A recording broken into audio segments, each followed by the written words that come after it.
Here and Now, the program featuring the news and interests of the African American community. Here's your host, Sandra Bookman. This afternoon, we are celebrating the life of the Reverend Jesse Jackson, the pioneering civil rights leader. Jesse Jackson was a major player on the world stage for some 5 decades. His moral vision and fiery oratory reflective of what he believed was the promise of America, a promise he was determined to see kept for every American. His "Keep Hope Alive" was more than just a catchphrase. It was his calling. We ain't the bottom, we the foundation. Reverend Jesse Jackson was a towering figure in the civil rights movement. His unwavering commitment to justice, equality, and human rights helped reshape America. A protege of Dr. Martin Luther King Jr., Jackson marched alongside him, eventually becoming one of the top lieutenants in the Southern Christian Leadership Conference, which challenged the cruel oppression in the Jim Crow South. And he was there in April 1968 when Dr. King was struck down by an assassin's bullet. And I tried to feel his head, and I asked him, I said, "Dr. King, do you hear me? Dr. King, do you hear me?" And he didn't say anything. After a leadership struggle, Jackson split from the SCLC and formed a new organization, People United to Save Humanity, PUSH. A tireless agent for change, he continued to elevate the voices of the voiceless. Our flag is red, white, and blue, but our nation is rainbow. Red, yellow, brown, black, and white, we're all precious in God's sight. Jesse Jackson broke boundaries in politics as well, twice running for president, first in 1984 under the banner of a Rainbow Coalition, and again in 1988. For a time, he was the Democratic Party frontrunner before losing the nomination to Massachusetts Governor Michael Dukakis. I'd rather go down in the stirring fight than drowse to death at the sheltered shore. 20 years later, election night 2008, Jackson would see one of his hopes realized. America, I have never been more hopeful than I am tonight that we will get there. He wept as President-elect Barack Obama delivered his victory speech. During his decades on the world stage, Jesse Jackson took on various roles, including spiritual counselor to Bill Clinton during impeachment proceedings and as a freelance international negotiator. In recent years, even with his health failing, Jesse Jackson's faith and hope in what America could be endured. America will get better and better. Keep hope alive. Keep hope alive. I love you very much. I love you very much.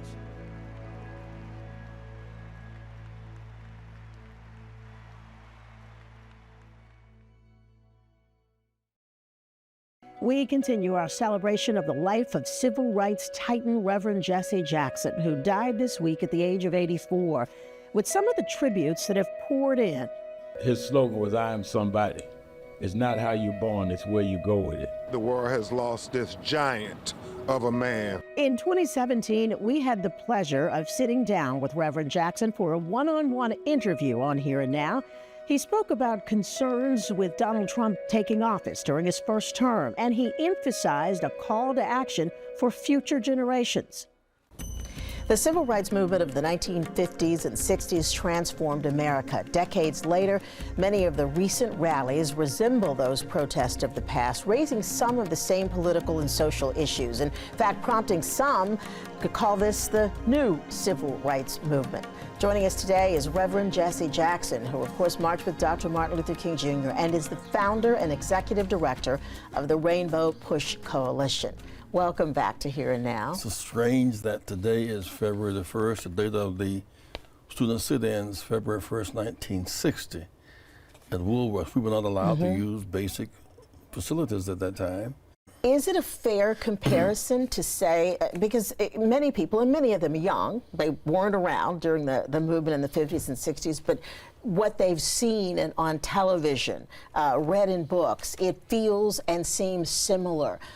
Is that a correct assessment? It is. The 60s was a revolution out of the deep, from 246 years of slavery.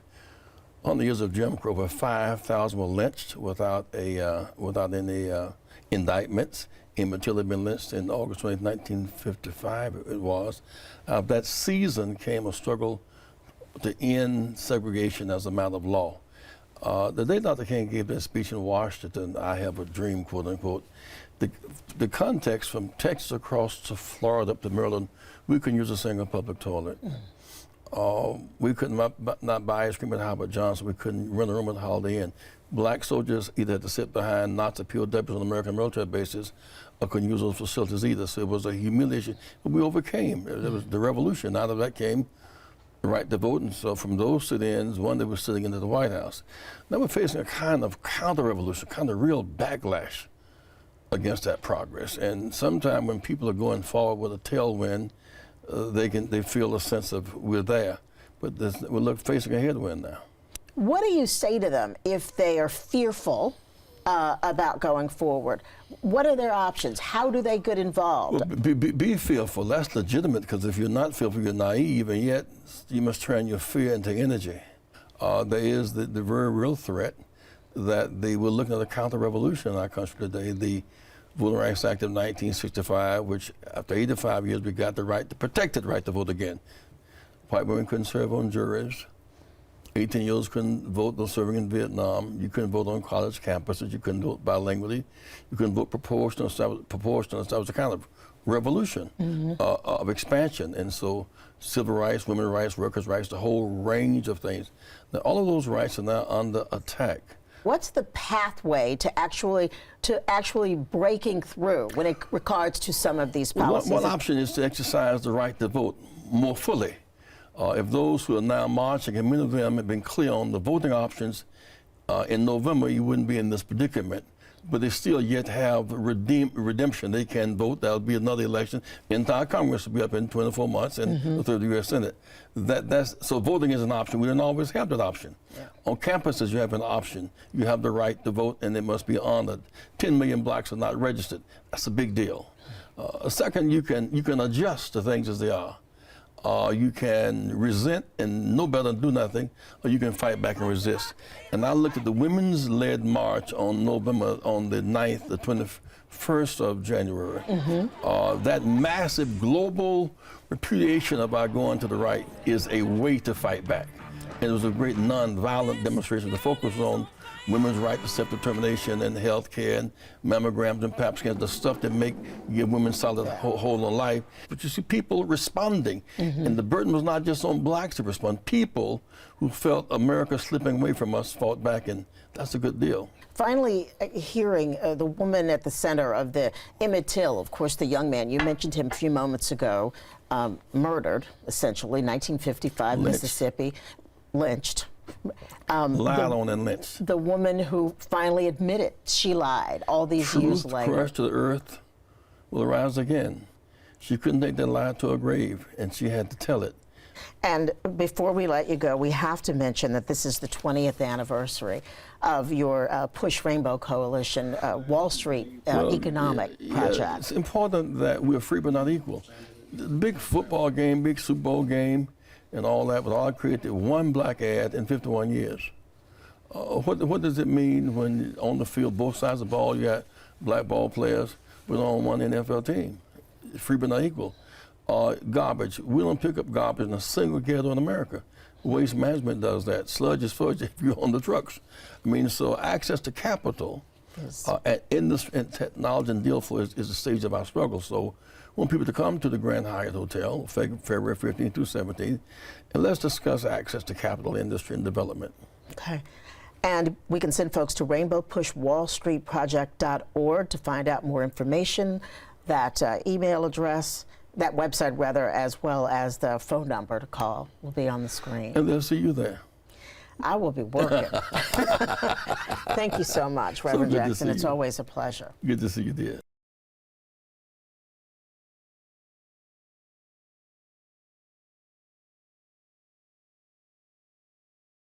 Since the 1960s, Jesse Jackson remained at the center of the fight for equality. And in 2018, the National Urban League honored him with a Lifetime Achievement Award in recognition of his leadership. Joining us today is a man who spends much of his time fighting for social justice and economic equality, the president of the National Urban League, Mark Morial. Thank you so much for sitting down with us. And hey, thank you for having me. Congrats on your show. Yeah, I watch it all the time. When we appreciate that, we like to hear that. I want to just ask you, you have been in this fight, if you will, for your lifetime.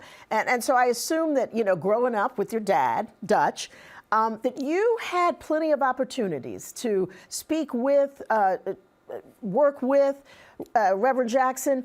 Just some personal recollections, if you will, about your time with him. One of the most interesting personal reflections is he would call my father at like 6 o'clock in the morning, literally, right? I mean, Reverend Jackson was tireless. He worked all the time. And he always had an idea. He always had a battle in front of him. And I had a very special opportunity in 1984 and 88 to serve as a Jackson delegate to the Democratic National Convention. Being involved in his campaigns inspired my own political career in a very profound way because he bridged civil rights into electoral politics. And when he did that, many people thought it could not be done. He had many detractors, but he defied the odds and he paved the way. He paved the way for David Dinkins and Doug Wilder and Bill Clinton and, yes, Barack Obama. Can I ask you, you know, this fight for social justice, civil rights, has carried on for decades and we're still in it, quite frankly. What was it about Jesse Jackson that kept him at the center of that fight, that spotlight? What are the characteristics that meant from the time I was a little girl, I knew Jesse Jackson. I knew I am somebody. I knew to keep hope alive. That just in a visceral way, he was part of the fight and part of so many lives. So I think that his connection to Martin Luther King and the civil rights movement as a young man, I think inspired him with the conviction that he had a responsibility to carry on the work. He was one of Dr. King's lieutenants, Andy Young, Hosea Williams, Ralph David Abernathy, but he became one of the more prominent because I think he understood that direct action and protest politics combined with what I think Jesse did in the 70s on the economic opportunity front was a necessary formula. And after Dr. King's death, many people thought the civil rights movement would die. So I feel like Jesse was inspired by that. Now keep this in mind. He was a young guy. Jesse had a big afro. Jesse didn't in those days wear business suits. Yet Jesse was also relatable to a new generation. And that's one of the things that appealed to me about him is that he was relatable. He was connected. I remember the many, many times he'd come to New Orleans and go to college campuses and schools, high schools, for people to vote. And his inspiration, but all his sense of organizational skills on how to put these things together. He is going to be missed in a profound way. And I think you can say he is, I think, the most significant civil rights leader of the last 50 years in this nation. You talked about being fortunate enough as a young man to work with Reverend Jackson during those campaigns in the 80s. And so you had opportunities to talk with him, you know, out of the spotlight, to work with him. Did he ever talk with you, you know, young workers about the things that he learned as a really young soldier with Dr. King? I mean, he was always teaching, always preaching. I think what he did is he gave so many of us a seat at the table, a way to participate. I mean, I was in my mid-20s when I became a Jackson delegate. I had to run in a congressional district sort of primary to get elected to that. But at the time, so many of us who were young people, we were challenging the orthodoxy of the Democratic Party. We were challenging the establishment of the Democratic Party in those days. And one thing Jesse did was challenge the establishment Democratic leadership, while at the same time, he offered a critique of Reaganomics and Reaganism, which was devastating American cities in the 1980s. So he did this simultaneously in his campaign, and few people gave him a chance. They thought he'd bomb out, but the rest is indeed history. He put a campaign together, and like Jesse, he didn't have the money of the others, but he had this incredible ability to organize and to touch people. And that, I think, is one of his hallmarks. And Mark, let me ask you before we go. I mean, you are one of the leaders in this movement now. You helm an organization that is extremely important to it's the Urban League, and I think Black people think of it as theirs, but you really are representing that rainbow coalition in a way. Do you see strong new leaders coming up to make their mark, to sort of take over the mantle in their way of doing it? I see many operating at the local level, elected officials, activist ministers. There are many, many people. It may not be that they have national prominence, but they're working, and we have a different kind of leadership today. It's not singular. It's not just a small subset. One thing is important is that how closely we work together with the National Action Network and Reverend Al, the NAACP, Black Women's Roundtable, National Council of Negro Women, Lawyers Committee, Legal Defense Fund, Leadership Council. We all work together at the national level. Now, it may not be as visible, but we do work together. We do coordinate. We do try to make sure that we're not caught in ego politics. And sometimes in the civil rights movement, ego politics did get in the way of some progress. And so I think we're determined not to do that. There is, I think, a new generation of leaders emerging. And I get an opportunity to see them. They're active on social media. They are active in local communities and in local fights. And you've got a generation of ministers, Jamal Bryant, Freddie Haynes, Otis Moss, for example, who are bringing activism to the pulpit, like Dr. King and Jesse Jackson and many others did. And certainly Reverend Jackson left a path for those new young leaders to follow. Mark Morial, always a pleasure to talk to you and get your insights and perspective. Thank you. Thanks for having me. Our pleasure. We'll be right back.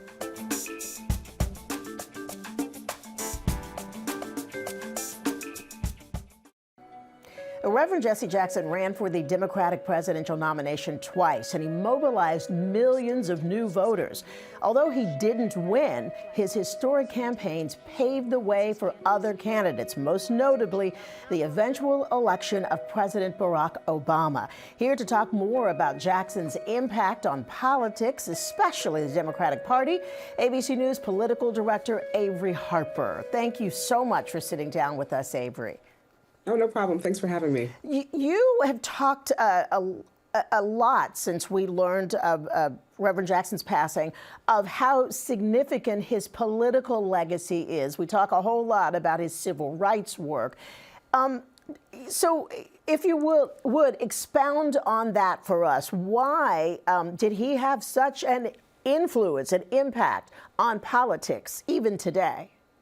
I mean, you have to remember when he ran for president in the 1980s, the notion of a Black candidate being viable on the national stage was just unheard of. There was a narrow concept of who was considered electable at the time. This came just about a little more than a decade after Congresswoman Shirley Chisholm ran for president in 1972, that he first launched his bid in 1984. And when she ran, her run was looked at and dismissed as, symbolic in the eyes of the political establishment. And so he still was not taken seriously at first, but he still continued to run. And what was really interesting about the way that he decided to do it, he did not solely focus on Black voters.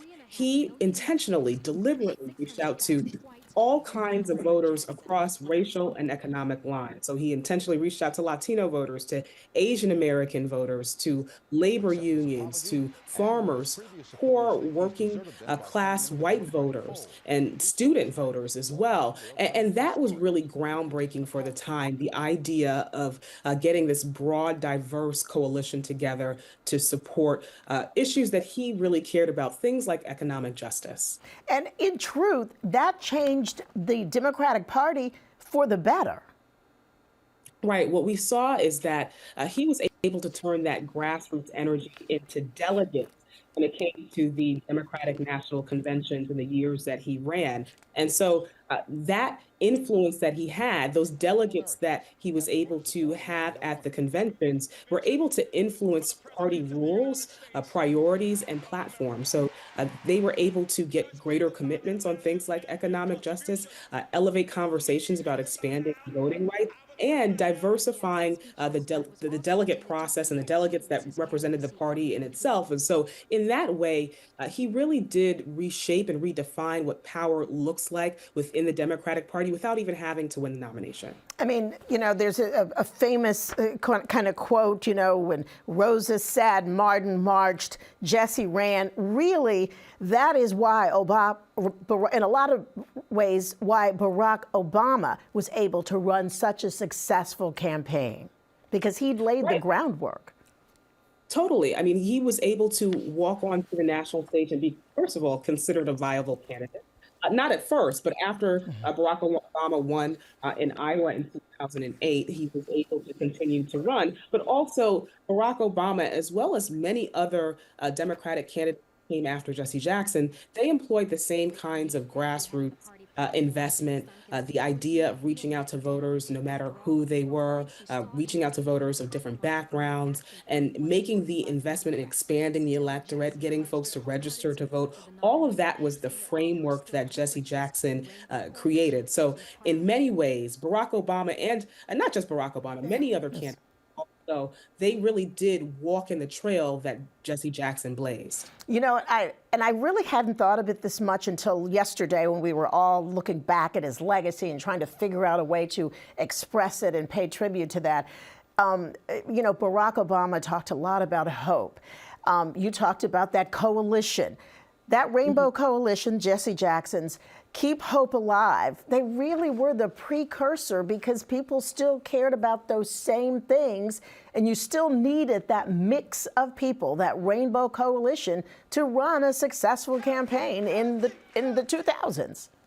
Totally. And it was really Jesse Jackson's runs that forced Democratic candidates to have to court all of those different groups in elections that came after 1984 and 1988, because before they were not considered belonging to the winning coalition that was needed for a presidential candidate to come on top. And so Jesse Jackson, in many ways, redefined what power looked like and who belonged in a winning coalition. Yeah. You know, and one question I want to ask you before we go, a lot was made of the hot mic incident where Jackson was heard saying some disparaging things about Obama. But we all, and I think the two men, you can talk to me about this, did talk about that. And so it wasn't a big deal with them. And I remember the night Obama won, and you saw Jackson with tears streaming down his face. Really a powerful moment. And those two men I think knew, you know, what their work had meant in terms of both of their careers and lives. You know, Jesse Jackson talked about that moment as being the culmination of decades of work. The idea that someone who looked like Jesse Jackson could ascend to the White House and lead the country, given the complicated history that the country has had with African Americans. And so to see him cry, right, the night that Barack Obama won the presidency was really a moment in history. And when I think about Jesse Jackson's place in history, I really think about him as a connector. He is someone who is a bridge between generations. He's someone who's a bridge between movements, and really a bridge between civil rights and political power. I think you summed it up perfectly. Avery Harper, always nice to talk to you to get your informed perspective. Thank you so much. Thank you. And thank all of you for joining us on this special edition of Here and Now. If you missed any portion of today's show, you can watch at abc7ny.com/hereandnow, or you can listen to our podcast wherever you subscribe. If you'd like to comment or share your own story, email us at hereandnow@wabc.com, or you can follow us on Facebook and Instagram. I'm Sandra Bookman. Enjoy the rest of your day.